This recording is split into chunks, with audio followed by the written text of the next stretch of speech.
Greetings to those who watch below. Urban exploring is still a popular pastime, with many YouTube channels dedicated to the subject. However, some truly creepy things can happen when you enter these abandoned spaces that may not be as abandoned as you think. The Man Who Watched Me for 2 Hours in an Abandoned Building by Skylin 2. I'm a young girl in my late teens and grew up in a pretty small city, which gets even smaller when the Queen's students leave for the summer. Ontario is home to Queen's University, which means that I'm not typically alone at night when I go on my late night endeavours. However, once those students are gone for the summer, I tend to find myself in riskier situations with rougher looking people. It's almost as if when the students leave, the crazies come back. I am a huge advocate of exploration, and I explore every single chance I get. This hobby of mine has got me into trouble more than a few times, and I'm honestly lucky to still remain unscathed by any insane person to this day. There are quite a few abandoned buildings in my city, which nearly anyone who is interested in horror and adventure would love to find their way inside of. I have an eye for detail, and I'm only around 5'1" and 116 pounds, so that makes me the perfect candidate to escape into the small crevices and holes of abandoned buildings. Not too long ago, I had found a building I was scoping out for a while. I found my way in with little effort, and understood the dangers of going alone. I'm a risk taker, but I'm not stupid, so of course I had someone with me. Now let's just say I wasn't expecting this person to be as flaky and easily as frightened as they were, so most of the rooms I entered, I had to enter on my own. Equipped with a flashlight and bag in case I found anything super interesting, I explored the dark corners of this building that I didn't expect to be so huge. I found a journal with writing in it that looked to be a foreign language, and even with my knowledge of different languages, I couldn't decipher what this person was going on about. I also saw multiple mathematical formulae, but with the type of math I had never seen before, surrounded by odd symbols and drawings. There was also a ton of zodiac signs and talking of the planets and their rotation, which was enough to put me off, in itself due to the fact that my own zodiac sign was heavily underlined and rewritten multiple times. Of course, I didn't piece anything together here. Anyone would be in the building with me, but I started to feel even more on edge as the night crawled on. I made it a promise to myself to check every room, because I didn't crawl into a dark hole for nothing. My friend had opted to stay near the entrance, and I obliged simply because arguing would lead to noise, and noise led to alerting others of my presence. I continued looking amongst this dark, eerie building, which contained this thick air that I almost felt I had to sift through, as if it were thick, invisible fog. I had already seen a bed, clothing, books, stickers, anything you could think of, but abandoned buildings commonly house these items, as I'm not unfamiliar with squatters staying places for a few days then moving on. However, in all my years of exploration, I have never encountered someone who stayed in a building or approached me in a building that I entered. I started to get deeper into the building. I went down the stairs and walked down a dark, wet hallway. I felt like I had been here for hours, that there couldn't be anything else I hadn't already explored. As I got further away, not only from my friend, but the exit as well, my basic senses seemed to heighten. I think it may have been due to this that I started to smell a putrid odour near me, one I hadn't noticed upon initially entering. I was stuck in a hallway with little place to go, so I entered another room, hoping to escape the smell. However, the smell started to turn into footsteps. I realised the room I was now standing in was barricaded in some way, with mattresses against the walls piled on top of each other, needles round my feet, and children's toys scattered carelessly. No red flags go off in my head when I'm in an abandoned building, until I stumble upon children's clothing or toys. That's where I always draw the line. I turned around and told myself it was time to leave. but I didn't feel like it was just me that was going to be leaving. I started walking back the way I came, finding my way through the mess and clutter, the disgusting odours and tapping of feet and plunking with water. I hated it there. I hated the buildings I explored that only had one exit. I knew if I made one wrong move, it could lead to something awful, so I didn't turn around. At this point, either due to adrenaline or my senses heightening, which I believed to have been connected to my adrenaline kicking in, I could literally feel someone behind me. I heard, smelled, and felt the presence of someone walking no more than 6 feet behind me. At this point, I picked up my pace, but in a way that wouldn't be too obvious, and when I reached the exit, I cannot explain the euphoria I felt. It was such a relief to see my friend and tell her to get the hell out of here. As soon as I started making my way to the hole to exit, I felt a strong grip on my right leg, and my heart literally stopped.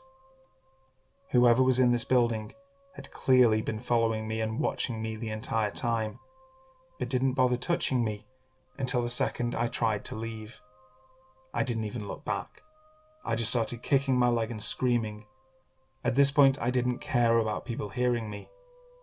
My friend quickly caught on and started screaming too, then reached for both of my hands. Whoever had been gripping my leg had gripped so hard when I finally broke loose, there were red indents in my calf. We went home and literally did not speak another word about it.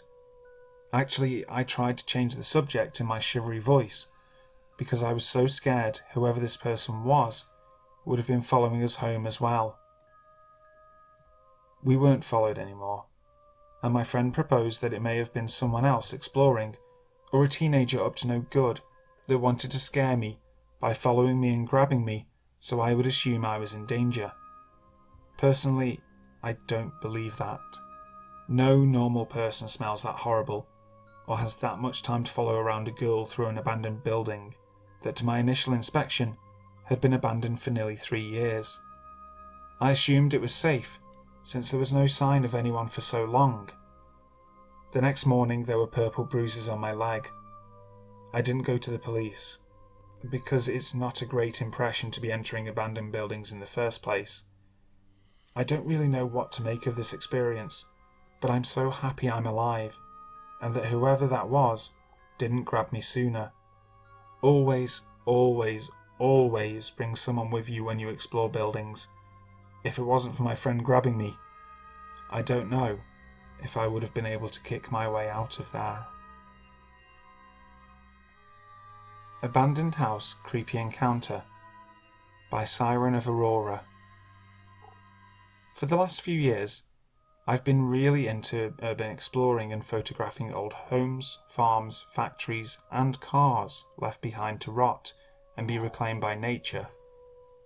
I know this is a dangerous and controversial hobby, and I never explore alone or break and enter. I just love capturing images of memories left behind. One of the abandoned houses we went to this summer was off a long stretch of highway with nothing around except some farms spread out far from each other. I'd spotted this house numerous times from the road. I knew from experience with other properties that it showed no signs of being inhabited. Imagine a beautiful old home with some boarded up windows and others left as gaping holes, graffiti on the outside, memories scattered on the lawn, and no one in sight for the entire drive off the highway and down winding roads to get there. We passed a handful of farms and homes so far back from the road that they look like doll houses. The house we're going to explore sits right next to a bridge, down an embankment, and on the edge of a river. I'm with a good friend of mine that I always go on these exploring adventures with named Chris, and his girlfriend Sarah, who I've met a few times before.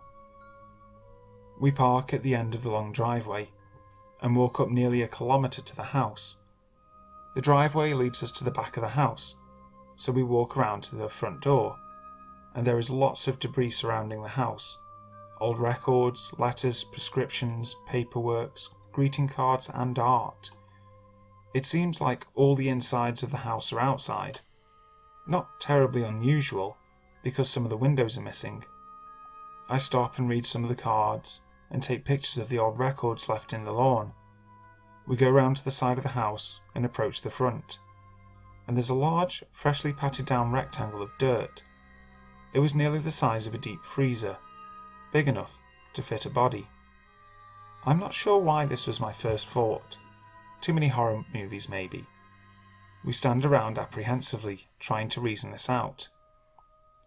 The house has been abandoned for at least 7 years, going by dates on correspondence we found. The dirt had been freshly dug since winter. Unable to come up with a reasonable explanation, we make the choice to still go inside. Although we're on edge, and I can feel my heart beating faster. I approach the door, twist the handle, and open it. What is the first thing we see in the doorway? A small machete on the floor, next to an illustrated book of Snow White and the Seven Dwarfs. I know what it is before even reading the title, because I had a copy of that same little yellow book when I was younger. My heart races, and I'm breathing shallowly, but trying to be brave. So I go into the house first.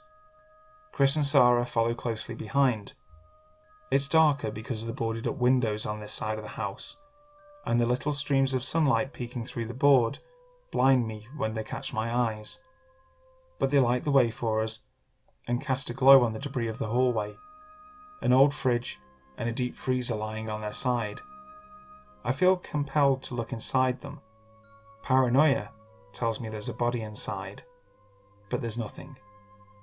In the last part of the hallway leading to the rest of the house is a heavy and rusting metal shovel resting against the wall. The living room is darker still, and empty, save for a bit of illegible graffiti and an old rusted out walker. Of all things, it was that lone rusty walker that really gives me the creeps. In the dining room, there are knives scattered all over the floor in the debris. So many knives. When we look in the kitchen, none of the other utensils have been taken out of the drawer, just the knives. I peek in the bathroom and marvel at the old bottles and containers of Noxema. We make our way upstairs, and we're taking pictures of random things we've found in the rooms and commenting on different objects, like the watch that no longer ran and was hung up by a nail, or the pair of hockey skates sitting on a chair. When we come into the last room, the bedroom, there are knives stuck all into one wall. We're a little perturbed by this, but chalk the knives to rowdy teens.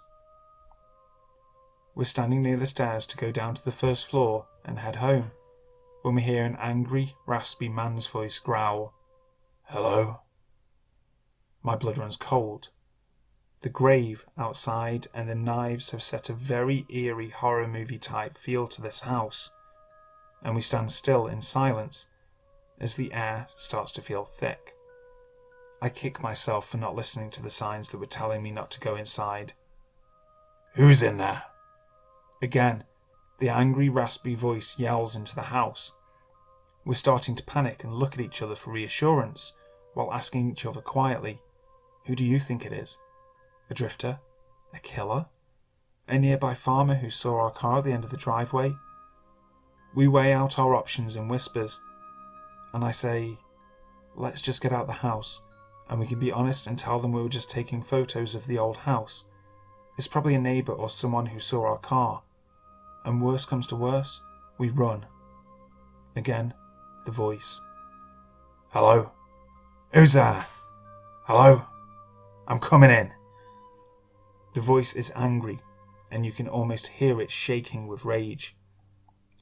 We clamber down the stairs as quickly as we can, jumping down multiples at once. Chris leads the way, with me and Sarah running behind him. There's an unboarded window in the dining room with the knives on the floor towards the back of the house. Chris vaults through the window. I follow without hesitation, and Sarah does too. The yelling was thankfully coming from the front of the house where the door was, meaning they would take longer to get to us because they would have to run around the house to follow us. We ran the entire length of the driveway back to the car without looking behind us, jumped in and locked the doors, and started the car. The reason it was so unsettling was because it would have been such a far distance for anyone to have walked from the homes we had passed. There was no vehicle parked near the house, and as we looked back while driving away, no one came out, leaving us to wonder, who was it? Urban Exploring in a Horror Movie by PertaVinGrahl. Back in college, my friends and I got into the habit of exploring abandoned places. We've seen some incredible places and have gotten some pretty cool souvenirs. I don't really condone taking stuff from some buildings, but if it's about to be torn down and contractors are taking out everything they deem to be worth something, then I'll gladly take that depression glass they left behind. But I digress. It's a small group of friends that goes exploring with me, and I love introducing new people to it.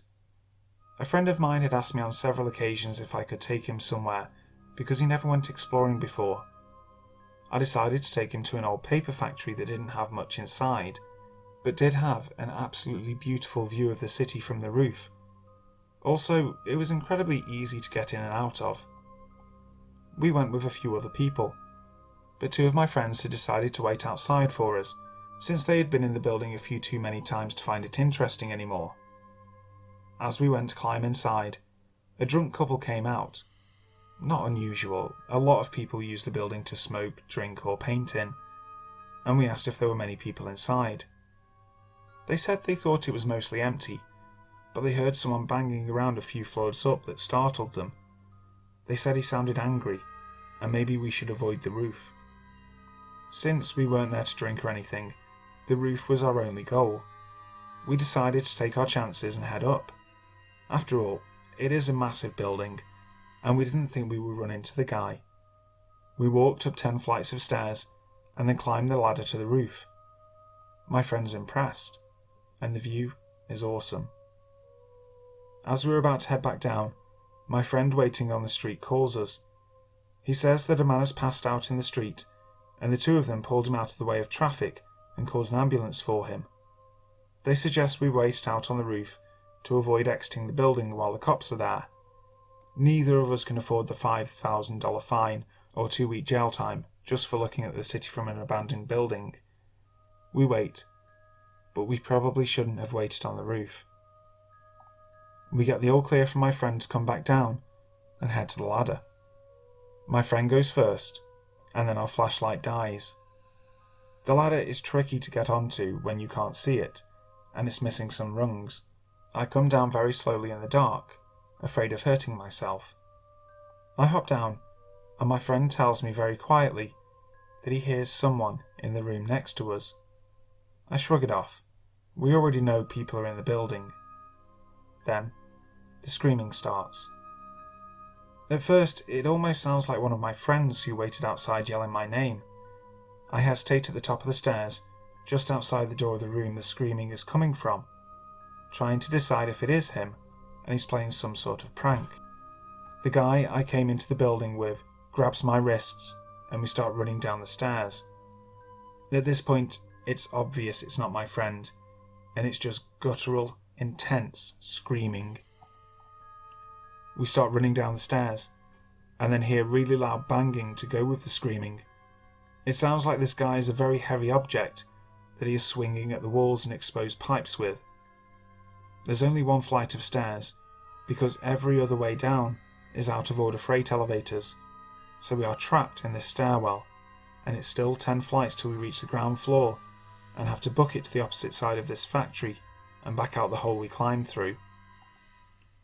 Besides screaming and swinging that heavy object, we hear him barreling down the stairs behind us, but he is at least 1 floor behind. Whatever he is using to hit the walls and pipes with is clearly enough to do some damage to our skulls, because a bit of brick chipped off the wall follows us down the steps. That's when my friend grabs my wrist again and throws me through the nearest door. We've only made it down 3 floors, and the beginning of each flight of stairs there's one door that opens onto the entire level. In other words, it is painfully obvious where we have gone. After flying into this room, we notice that it has been gutted like every other floor, but more of the windows are boarded up and it's very dark. All that's in the room to hide behind are some pillars. We get behind one and huddle together. This guy stops outside the doorway to the room we're in, and he's still screaming. It's terrifying.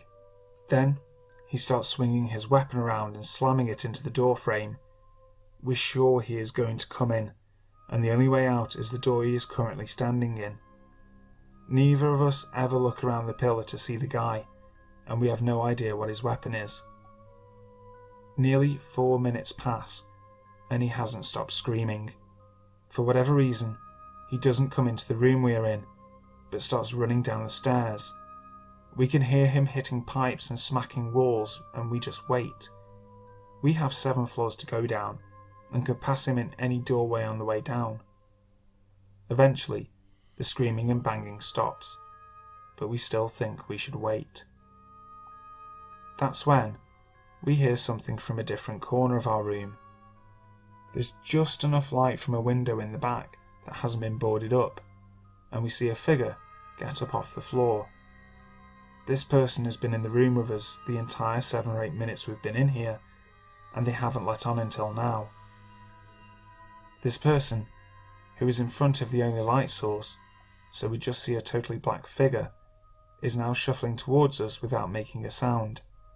It is exactly like a zombie movie, and we run.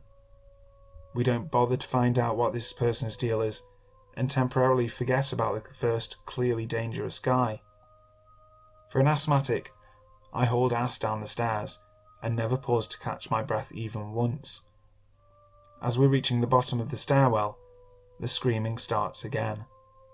It's coming from the room next to us, but we don't stop running.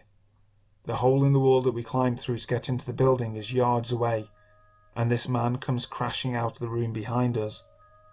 We never look back, and climb through the hole so fast I don't even remember doing it. Our 2 friends are waiting for us, and we throw ourselves into the car. They ask what happened, because apparently that man was so loud that they could hear him screaming and breaking things from outside the building. They thought we were making all that noise, and were going to give it a few minutes before calling us to remind us that the police were still patrolling the area for drunk underage college students, and we should probably shut the fuck up. We tell them what happened, and then decide to carry on with our plans for that night, because a beer was totally necessary after that. Hi guys, thank you so much for watching today's video. If you enjoyed it, remember to like, share, comment and subscribe. Also hit the notification bell, that way you will know when the next video goes live. Also, if you didn't know already, a lot of my videos are being featured on the official creepypasta.com YouTube channel. So make sure you go over there, check them out, along with the other videos they have from some fantastic narrators. Also, if you do, make sure you tell them Brimstone says hi. Finally, I would love to give a massive shout out and thank you to those who dwell below, Lefty Kim and Ghost City Shelton. You guys are amazing, I cannot say that enough, and you always will be, so thank you ever so much. So, until next time, sleep tight.